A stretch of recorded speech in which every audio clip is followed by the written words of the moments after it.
அண்மை செய்தியை பார்த்துக் கொண்டிருக்கிறோம். மதுரையில் தாவேக மாநாடு நடைபெறும் இடத்தில் தற்காலிக உணவு கடைகளில் விற்பனையானது விறுவிறுப்பாக நடைபெற்று வருகிறது. அந்த காட்சிகளை நாம் நேரலையில் பார்த்துக் கொண்டிருக்கிறோம். இது தொடர்பான மேலும் விவரங்களை எமது செய்தியாளர் மாணிக்கம் வழங்க கேட்போம். மாணிக்கம், விரிவான தகவல்களை பகிர்ந்துக்காங்க.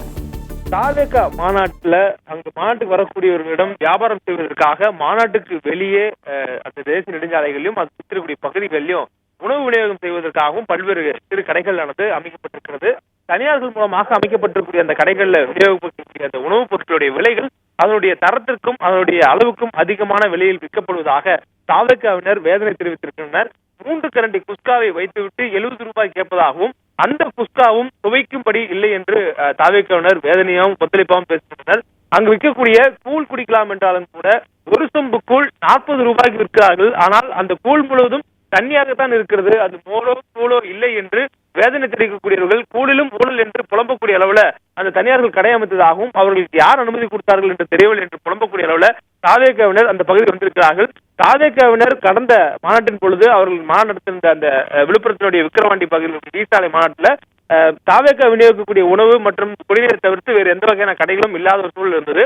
இந்த சூழல்ல இந்த 2வது மாநாட்டுல மாநாடு நடைபெறக்கூடிய இடங்களை சுற்றிலும் கடைகள் அமைத்து தனியார்கள் வியாபாரம் செய்வதற்காக முயற்சி செய்திருந்தனர். நேற்றைய தினமே பல கடைகள் அந்த மாநாடு நடைபெறக்கூடிய பந்தலுக்கு வெளியே தேசிய நெடுஞ்சாலைகள்ல வைக்கப்பட்டது. தூத்துக்குடி, மதுரை தேசிய நெடுஞ்சாலை ஓரமாக அவர்கள் கடைகள் அமைத்திருந்தார்கள். அந்த கடைகள்ல அவர்கள் தரமான பொருட்களையும் விலை குறைவாகவும் அவர்கள் விற்பதற்காக இருப்பதாக நேற்றைய தினம் அந்த கடையை நடத்தக்கூடியவர்கள் நம்மிடம் தெரிவித்திருந்தார்கள். ஆனால் இன்றைய தினம் காலையிலேயே மாநாட்டுக்கு வந்திருக்கக்கூடிய தாவேகவினர் காலை உணவுக்காக அங்கு விற்கக்கூடிய கூடையும் அங்க இருக்கக்கூடிய அந்த குஸ்கா உள்ளிட்ட உணவுகளையும் வாங்கி உணவும் போது அது முறையான அளவுல செய்யப்படவில்லை எனவும் அதனுடைய தரமும் சரியாக இல்லை, அதனுடைய அளவும் சரியாக இல்லை என்று குற்றம் சாட்டுகின்றனர்.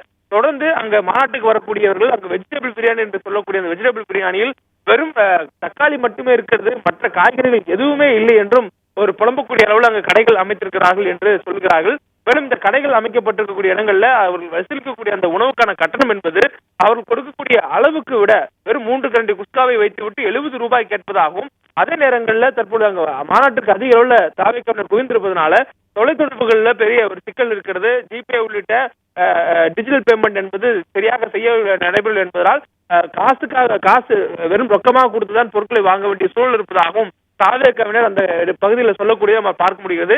இந்த சூழல்ல தாவேகவினர் அந்த பகுதி முழுவதும் இருக்கக்கூடிய கடைகள்ல உணவு அருந்தக்கூடிய நேரங்கள்ல அவர்கள் கொடுக்கக்கூடிய அந்த உணவு என்பது சற்று விலை கூடுதலாக இருப்பதாகவே நமக்கு தெரிவித்திருக்கின்றனர்.